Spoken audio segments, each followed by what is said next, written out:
Welcome to the Event Engine Podcast. I'm here today live at the Event Tech Live conference with the one and only Felicia Asiedu. Yeah, you got right? it. You Yes! got it. Sorry. Yeah. I instantly doubted myself. Felicia, not Alicia, is from Cvent, and you've come today to talk about building community beyond the event. So before we do that, for the folks who don't know you, could you give us a little bit of a backstory about yourself and what you do at Cvent? Absolutely. So I am the marketing director for Europe at Cvent, and that means I sort of take care of all things, including events. We do a lot of events every year. I think sometimes people think, we work in tech, so we just sit in our dark rooms with our computers, but actually we're always out and about. So I'm probably in charge of most of the events we have. Also digital marketing. We've gone back to old school and doing gifting now. Wow. All sorts. So that's me. I also run the Diverse Speaker Bureau on the side. Yeah. It's my side hustle. I learned recently that women call things side hustles when we're supposed to say they're fully fledged businesses, but I have a day job, so it remains my side hustle for now. But that's where we place diverse speakers into conferences, workplace talks, anything. That's pretty fantastic. Much. Yeah. No, that's brilliant. And this is my main business, but I still kind of feel like it's a side hustle. Everything feels like a side hustle because we're all just doing what we can. Well, like I said, we're here to talk today about building community beyond the event. And how do you see the role of a marketing director in nurturing community beyond the event itself?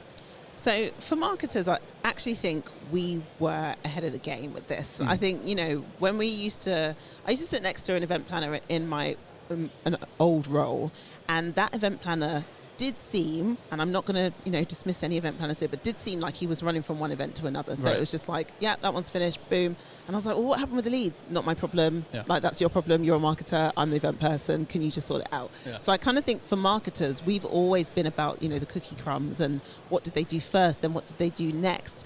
But still a little bit transactional. I think as time's gone on, we've learned that journey that people are on, they can journey together.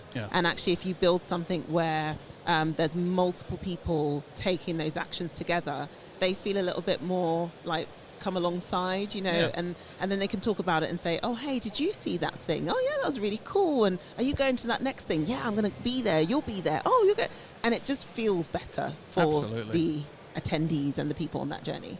Well, I mean, I can often see within event companies, and I'm guilty of this with my own event, which was very often to essentially market to the list that we had, get the event done, and all breathe a sigh of relief afterwards. That was all done. Don't have to worry about it for a few months until next year, and then start the whole process again. But you have to kind of re-warm everyone up, and it's not easy. So do you have any advice for people on how they might be able to engage with the community throughout the year? Yeah, so I mean, we call it at Cvent a total event program, and that is always giving someone the what's next and what's in it for me. So what's in it for me, what's next, and who's going to be there. It's almost like I equate this to when you're going to an event and it's your friends, and you're like, well, who's going? You want to know who's going to be there, so you know what kind of company you're going to be in. I think for the marketer and the event planner, if they work alongside each other closely, you should be able to give people that schedule of like, hey, come to this thing, but also after this thing there's that next thing, and these types of people will be there so that you guys can discuss this thing. It's not all about what I'm putting on necessarily, it's about what you as a community might discuss amongst yourselves. So within that total event program, obviously the webinar, podcast like this, some type of collateral.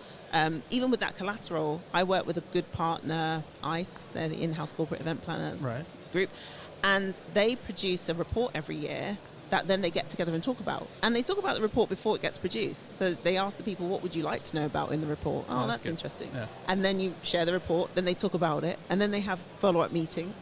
It's perfect. No, that's that, like I said, keeps people warm. And what software are you using for those sorts of conversations? Is that other smaller events kind of throughout the year? Is this online software that Cvent provide, for example? Or so I hate to tell you, we do it all. No, please tell us all. So with Cvent, we do. I think people think we're just for the big conferences, but actually smaller meetings, quite fine. We integrate with Zoom as well. We integrate with most things like HubSpot, Marketo, Eloqua, whatever anyone's using. So really, really easy to feed the data in to do that segmentation of lists. to ensure you're getting the right people at the right types of events. But yeah, we can run webinars on Cvent now. We have Cvent Webinar as a platform. We have Cvent Studio, which helps you to produce nice looking webinars as well, and interactive, so you get the gamification, Q&A, polling, all happens in one place. Because that's one sort of system of record, we can then we can look at all of our events in one place, whether it is a webinar, whether it is a small round table that we did in a hotel, or everything lives in one place. So I can see all of that data together rather than disparate, what happened, we're not sure, trying to put it back together. But that really helps to build a picture and a story for people. Oh, that's fantastic. So that means me as the event organizer, I can use your products, I can run my own webinars, I can email my lists, I can arrange small mini meetings, I can do online roundtables, I can go, obviously you do physical roundtables as well. Of course, I did buzz past your stand. So folks, if you're watching on YouTube, I will try and make sure to put a picture of the Cvent stand up, because it's pretty impressive. We can actually see it from just over here. And I did notice you have the kind of the wheel, the full circle end to end. And this is not, of course, an advertorial for Cvent, but I was rather impressed. I do like my wheel, because I feel like it's really difficult. Are you the inventor of this wheel? I'm not the inventor of the wheel, sure. but I change it every now and again. Like I change the colours, or I try and make it a little bit more accessible. Yes, definitely. And what I have done, if anyone heads over to the website, they'll see the wheel now on the homepage. And what I've done is I've got like hover points, so you can really try and understand what on earth we do, because we do so many things. So it's helpful for people to be able to navigate and say, oh, right, if it's pre-event, it's this. If it's during, if it's post, here's what I should be thinking about. So do you just go on there randomly now and again, just to hover over, go look at this? Look what we've done. Look at this legend. Nice one. So how do you balance the need for inclusivity and diversity when building these communities? So I don't feel like they should be mutually exclusive. I do feel like maybe a year, maybe 18 months ago, we were having and I still see it now, having very specific diversity roundtables. I did one myself. Sure. I drew a group of predominantly black women together at a hotel. We were discussing all the issues of the industry and whatnot. And one person in that group said something that I was like, oh my gosh, and I've heard it since. Why are we talking to ourselves about our own problems? And I was like, oh my gosh, that's so true. Wow. Because we're just going to be this echo chamber of like, you're right, you're right, you're right. Lovely community to build. Sure. But I think what was more important and what we've done since is ensure that that community lives in amongst the wider event community, and people are there to help tackle those challenges together, whether it is accessibility or diversity in events. Actually, I've found that by having the like-minded people get with people that aren't necessarily like-minded, and I can see when eyes roll, trust me. People think I can't see. I can see when, you brought a diversity topic up and someone's going, oh, God, here we go again. The internal eye roll. You can tell from someone's face. Honestly. It's just a slight relaxation of the face. You're like, I know what you're doing. That's exactly it. And I think it's good. Like, those two groups of people need to be brought together. So I don't think it should be right, let's build the diversity community, let's build the accessibility. It should just now be all one and the same. Everybody should have that interest. And those that aren't interested should just be along for the ride anyway and learn something new. And then what's the role of the Diverse Speaker Bureau? How do you work with speakers, etc., and event organisers? So Diverse Speaker Bureau has two main goals.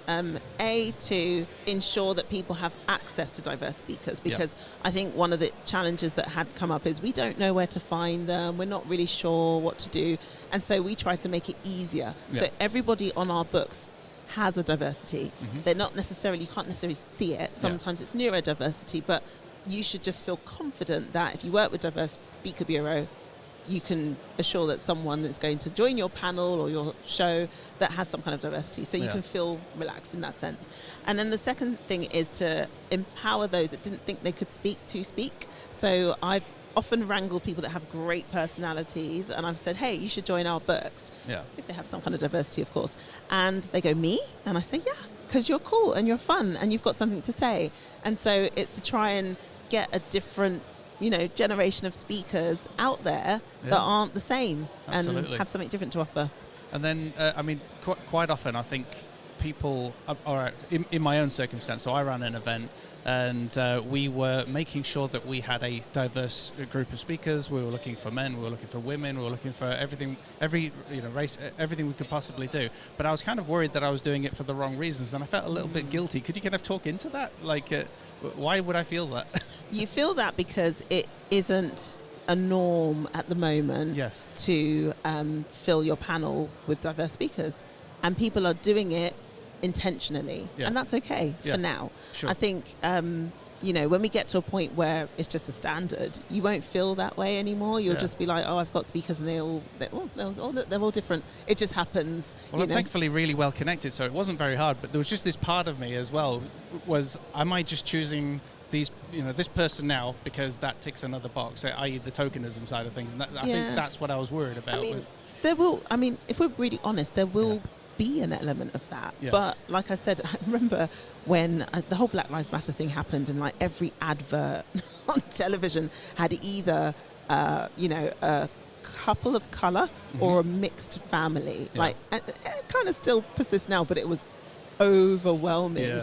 And I think, even as a person of color, I was like, okay, a lot of boxes have been ticked in a lot of offices, but hey, maybe that's okay, because as time has gone on, it's diminished a little bit and it's become a little bit more normalized. So now we've got a real diverse range of people on television, on Christmas ads, for example. And I think because that push was done to change the mindset of like, actually, this is okay, now we've mellowed and we're in the right space where there's a nice mix. I guess I'm old as well, but what it's doing is it's actually normalizing, isn't it, for the next generation. So my children are looking at the events that I put on, and they are seeing a diverse mix of people, and that's normal for them, as opposed to when perhaps I was younger and it was just a whitewash. 100%. Or just all blokes, etc. And now we can, Well, and I wouldn't say it's so, because I still find myself speaking, back to that topic of communities. When I am in a mix of people, I feel like I'm in a community. I really do. At an event, if I see every different type of person, an event sometimes can feel like a small village, and it should do. It should feel like you've got, the baker, the butcher. It should feel like, you've got one of every kind, just to mix up and be normal. When I do, and I do still go to events now where I am the only woman, sometimes only black woman, happens a lot more than you'd think. And I wouldn't say I don't feel welcome, because that's too far. Sure. But I don't feel like I'm at ease, and I don't feel like I am in a community that would keep me. Right. And because I'm outspoken, I have said to certain of these gentlemen that I've been amongst, I've been like, are you going to remember me the next time you see me, or are you just going to walk straight past me? Because that's happened too. So I do make a point of it just to get them to snap out of it. Stop talking to your mates. Talk to someone else. That's wonderful. It's what it is. It is what it is, eh? See, I mean, I can't put myself in that picture, so, you sharing this story is actually very helpful, because I would go into that room and I would think nothing of it. I'm just in and amongst lots of other people. And so often I just forget, I take for granted, essentially, how easy it is, as opposed to for many other people who do struggle. So thank you very much for opening up there and sharing that experience as well. So in your experience, can you recall a specific event or a moment that really highlighted the importance of building that community in an event context?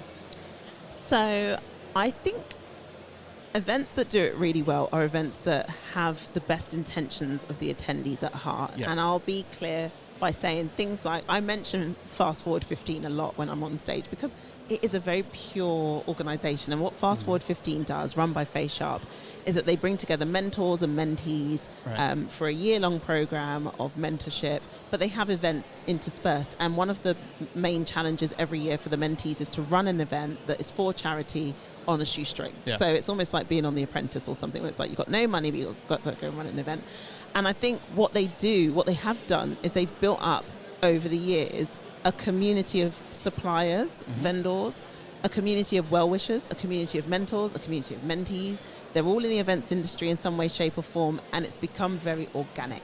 So people just want to help them. People just want to go to the event. They're like, buy a ticket. Okay, fine. Buy a raffle ticket. Great, I'll do it. And it's that goodwill that has been built up over time. Now, they're not corporate, but corporates are learning how to do that, how to build goodwill.